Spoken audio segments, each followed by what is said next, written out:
Jogma. Shama. Welcome to the second episode of the Indigenous Languages podcast hosted by the University of Arizona's American Indian Language Development Institute, or AILDI for short. For those of you who don't know us, AILDI provides sustained Indigenous language education experience to students, community members, educators, scholars, researchers, and language advocates. Our mission is to provide critical training to strengthen efforts to revitalize and promote the use of Indigenous languages across generations. This is accomplished by engaging schools, Indigenous communities, and policymakers nationally and internationally through outreach, transformative teaching, purposeful research, and collaborative partnerships. This podcast that we're recording is dedicated to discussing any and all aspects of Indigenous language, but especially language revitalization. Hopefully we can help raise awareness of Indigenous languages and the issues surrounding them, and I also hope that we can entertain you, the audience. I am beyond thrilled to present today's guest, the director of AILDI, Dr. Ofelia Zepeda. Do you want to introduce yourself for us, Ofelia? I'm Ofelia Zepeda. And on Adam, Chamo Yahabata, Ia Jukshanam Jehab, Chipkin Ia, the Dakakamachimakodan. And you upmarched item about American Indian Language Development Institute. And Huke Amjid Oimet and Sapantat, with the journey como at Pump Site on my bin Amjid. So happy to have you. Mm-hmm. So it's been an interesting few weeks for you, Ofelia, because very recently you were named a 2023 USA Fellow by United States Artists, which earned you an unrestricted $50,000 award, which, wow. Did this take you by surprise? Actually, in a way, it did. I'm really not too familiar with the process as to how they choose awardees. All I know is that more than a year ago, I was contacted by them telling me that I had been nominated. So apparently there's a nomination process. So someone had nominated me. And they asked me if I was interested to fill out a form. It was a little online form. It wasn't very detailed, a little bit about myself, and they asked me to give a couple of samples of my work and what category of artist, I fit in. And so I said poetry, and I said, and then I think it was 3 sample pieces. And I think I had to do a short statement. And so I did that, and I sent it off, and that was a year ago, and I didn't hear nothing until this fall, like about November or so. I was notified that I had been selected. Oh, wow. And but then that was that, and they told me not to broadcast it, not to tell anyone, because they wanted to do the official announcement. Of course. So I'd just been sitting on it since late fall and December, and they were going to announce it in January. Wow, that's a big secret. Yeah. So in November, I knew I got it. So it was a surprise because, especially when I chose the category of poet. I'm always sort of, even though, I write poetry and I've been published, which makes me, professional, but I've sold books. But at the same time, my work is in linguistics. So it's always I'm always in conflict, So I always feel sort of self-conscious when they say, I have to fill in a box, who are you, or what do you do? And so I was afraid they would not, because my CV is heavily in linguistics, and even though I do list my poetry and all my readings and so forth, it's sort of an unusual CV because of that. So I wasn't sure that, they would consider me because of my mixed areas of work. And so I was very surprised that I was chosen, and then to these fellowships, it does say that they award people at any level of their career, because a lot of times it's for newer writers and so forth. Yeah. So anyway, so it was a surprise, and I mean I was really honored because the money allows me more time, and that's what I said I would do. I just needed time to finish up a lot of projects, which I tend not to do during the regular year, and I always claim I'm going to do it in the summer, which it never works out. No, they got other stuff to worry about in the summer. I know, and I was just like, so I have stuff piled here and there, and I'm going to organize it, edit things, and then hopefully start on some new ones. And one of the things I did mention specifically that I want to do is I want to write more work in autumn, because lately I've been writing a lot in English and not as much in autumn, and it seems that it just seems to take me more time to write in autumn, and then I'm my own. Initially, I'm my own kind of reader of autumn because there are not that many people that read autumn, and then the ones that do, they have real other jobs and they may not be interested in helping me, read through my work. But well, hopefully there'll be plenty more people to read your autumn works in the decades to come. Yeah. So this award is a nice way to allows me to focus on this part of my work. So you touched on being both a linguist and a poet. So when it comes to language revitalization, do you think that poetry and I guess art in general can be a powerful tool to reach those goals? Yeah, I've always felt that creative work is always a big part of any language. All the big languages of the world have very strong, creative work, whether it's poetry, literature, artists, and so forth. And I think indigenous languages also have it. It's just not as well known, and so it's there. And for me and some of the people like myself who are writing in our own language, say whether it's poetry or other creative pieces, it's that we're sort of building on our existing traditional literature, and other, other big cultures do the same thing. You have to continually evolve, otherwise it just kind of stays at one point. So as far as language revitalization is concerned, I think creative work is an important part, even though a lot of people don't think about it that way. They only think about the school language and the school context, which these days sometimes it doesn't include the creative arts for a lot of different reasons. So I think building all of that in the arts into a language curriculum, I think just makes it the approach to language kind of more holistic. Because that's the way language is. It's everywhere. It's not just in the school and grammar. Well, the way I see it, language is the key to culture, and really, what's the point of revitalizing a language if you're not going to use it for culture, for art, for music? I'm not much of a poet myself, but especially when I hear music that's sung in I guess that music's a form of poetry, but whenever I hear music sung in my language, it warms my heart. So we respond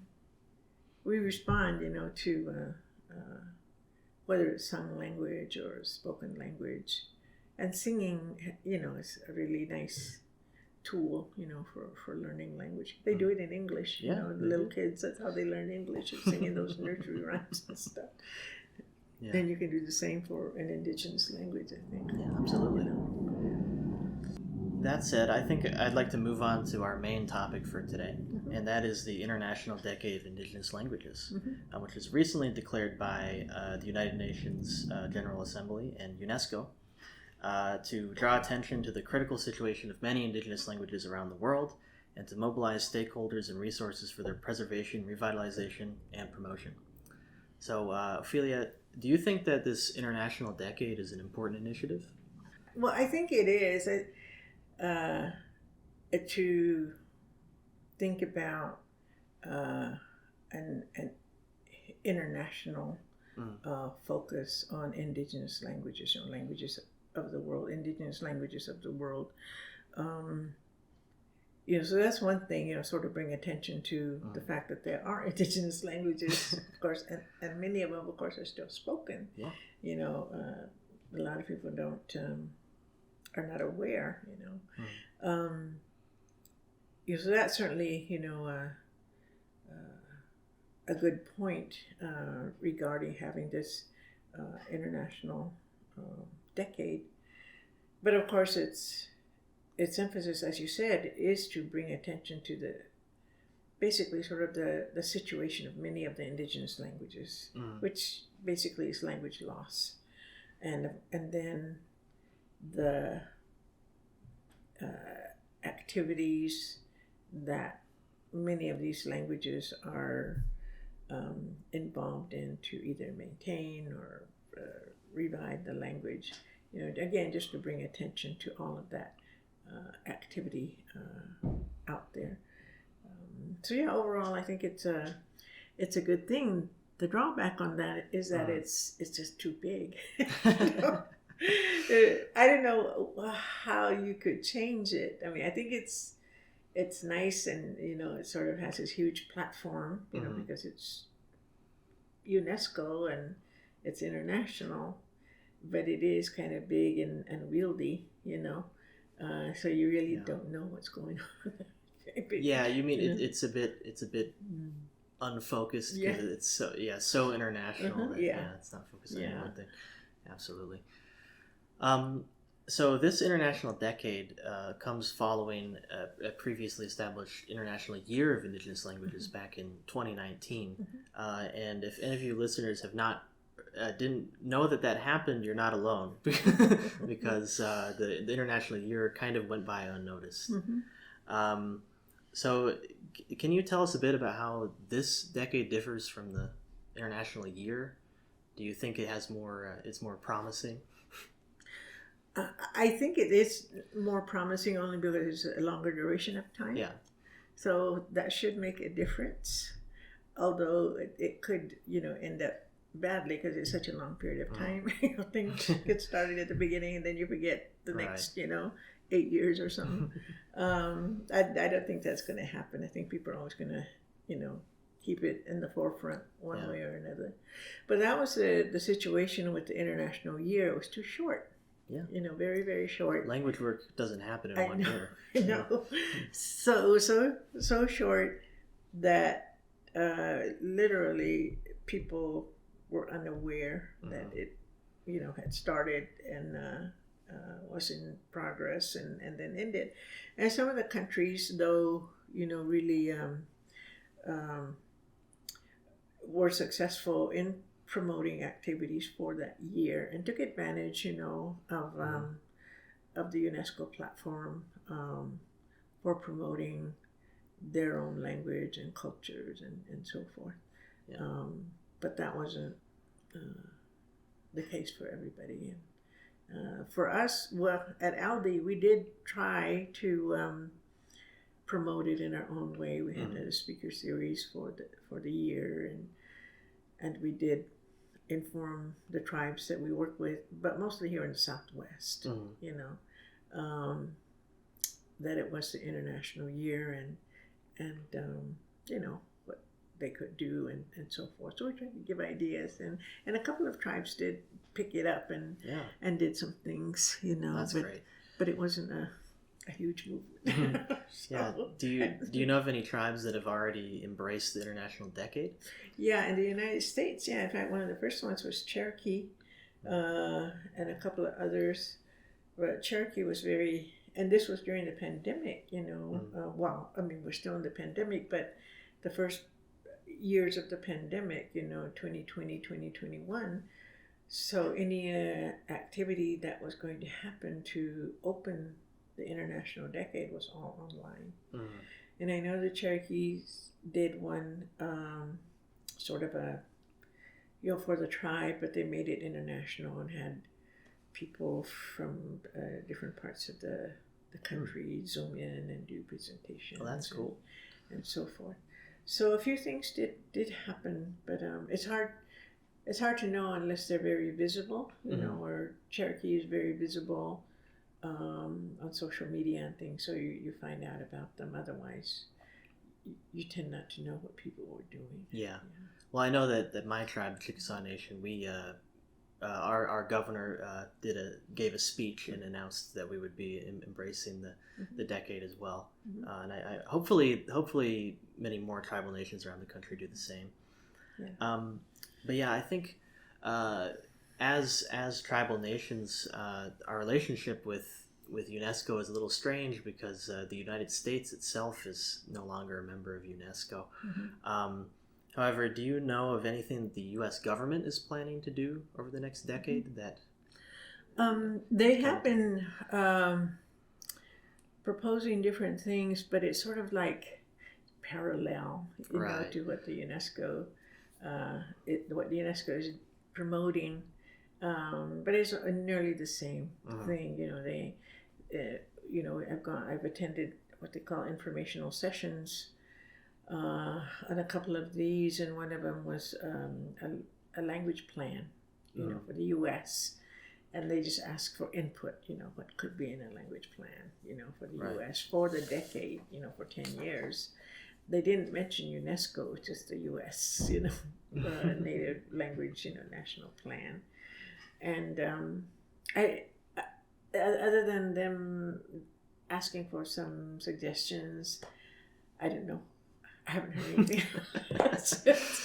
So, but you know, it comes out of different offices in Washington, and you know, I think this might. I don't want to, you know, say anything about anyone, but you know, I mean, they have a lot on their plate.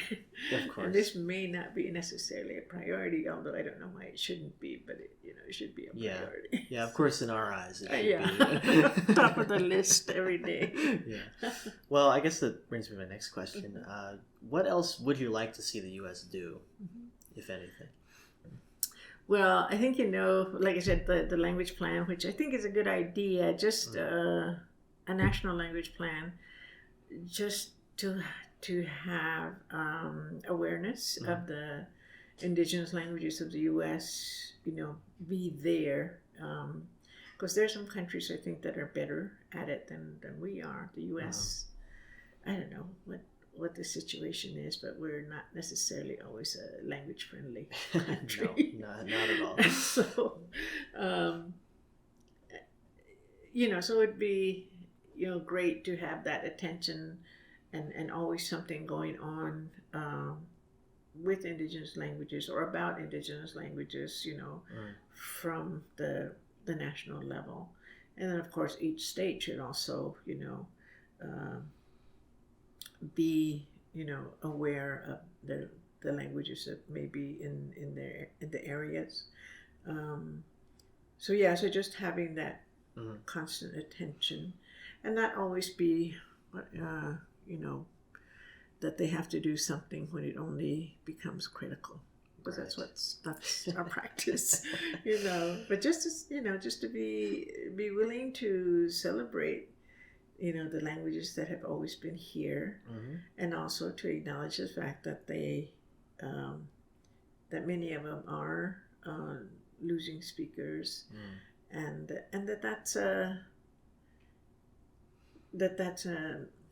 thing that I mean, losing speakers is something that this whole country should be worried about. Yeah, you know, because there's no other place on the face of this earth that you're going to find the languages spoken here. That's what makes us in the unique. United States. So, but like I said, I don't know what it is about this country. It just, you know, when it's made up of such diverse ethnic backgrounds and languages, that language is not a priority. So so just, you know, having that awareness, that sensitivity and sensibility about the status of the languages of the United States, I think would be wonderful. You know, and then of course there are other things that could happen at the national level to serve language communities, and you know, but those are things that are like more concrete, you know, funding for language programs and rewarding, people who speak the language and use the language and so forth. But some of those things are there at the state level or within reservation communities, but not so much at the national level. Yeah. Do you think that it would be a good idea for the U.S. to disperse more funds to tribal language programs so that they can undertake their own activities over the course of the decade? Yeah, I think there's lots of things that we know that that can be done that doesn't cost. But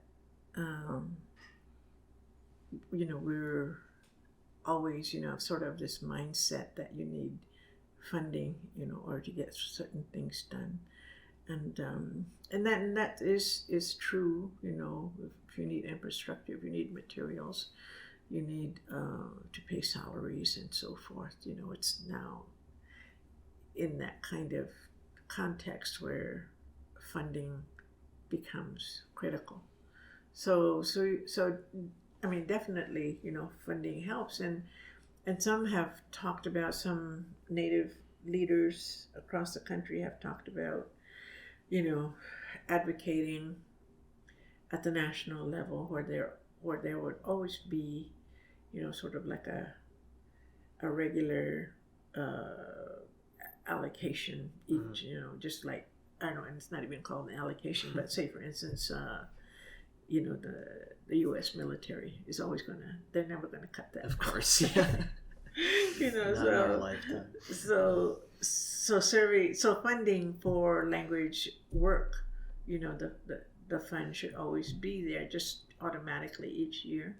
Because most of the tribal people, the biggest complaint with funding that comes out of the federal government, the majority of it, I think, is competitive. You have to submit proposals for grant funding, and so tribes are competing with each other, and it's just not a healthy way or a good way, to get funding for your language work. And so some regular, stream of support, I think for many would make a big difference. Yeah. I think for especially smaller tribes, I think that would go a long way. Well, so are you optimistic that this decade will bring about positive outcomes for your own community, for the O'odham language community? It's hard to say. We're doing different things out there. We have a brand new language center, O'odham Language Center, which serves the whole O'odham Nation. And they're very active in different ways. And I think it's because, O'odham has a large population, and because I think one of the reasons that it's a large population, it still has lots of speakers. We have, of course, elders, but we also have older adults and some young adults who speak it as a first language. So there's lots of possibilities, for some language revitalization, but also for just promoting the language, among these speakers. And I have not seen yet where we've informed, them about that it is the decade. But they haven't really, they just go about doing their work, and sometimes they say, well, you don't want to create something new because we're already doing it, we're already doing the teaching, we're already developing different programs and projects, and some of them are short-term, some of them are long-term, which within the decade that, it allows you that flexibility. You can plan for long, something that's going to take 10 years, and then something is going to take 2 or 3, So they've been doing a lot of things already, but not so much under, the umbrella or any connection with the decade. Right. But as we mentioned at one of our last meetings, that, it would be great to ask all tribal leaders to put out a resolution acknowledging the decade, So hopefully, many tribes will be able to do that once they're invited to do that. Yeah, hopefully. Mm-hmm. Well, that's great. The future looks bright for Indigenous languages. Well, I think that's about all the time we have. So thank you so much, Ofelia, for providing your insight. And we'd also like to thank all of you, the listeners, for listening to today's episode. If this is something that you enjoyed, we'd really appreciate it if you could share this with your friends, your family, your social media followers, your community, or really whoever you want. It would help us greatly. If you want to keep up to date with new episodes, remember to follow us on Twitter and Instagram at COEALDI. Also, feel free to check out our Facebook page. Links to all these will be in the description of this episode. If you're listening on YouTube, make sure to subscribe. That's another way to keep up to date. If you'd like to donate to AILDI, through which this podcast is funded, you can do so on our website, which will also be linked in the description. Lastly, if you're an expert of any kind in Indigenous languages, linguistics, language revitalization, or you otherwise think that you would just make a great guest, feel free to contact us and let us know. We'll get in touch. Again, thank you all for listening, and see you again soon. Chipisulacho.